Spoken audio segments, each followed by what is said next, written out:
محرم کا چاند نکلتا ہے، یہ شیعوں کا چاند۔ چک فضل شاہ میں مجلس ہو رہی ہے محمد کے بیٹے کی،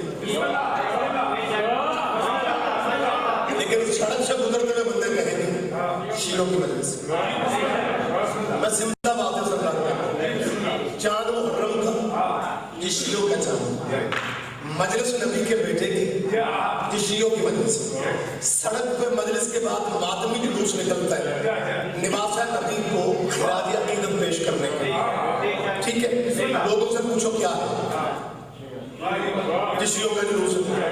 یعنی بزرگوں جہاں لفظ شیعہ آ جائے یا لفظ حسین آ جائے، مسلمان بھائی کہتے ہیں شیعوں کے۔ چپ رہو گے مجھے لوگ پتہ، میں مولویوں سے پوچھنا چاہتا ہوں حسین جیسا ہیرا شیعوں کو دے کے جناب کیا رکھنا چاہتے ہیں؟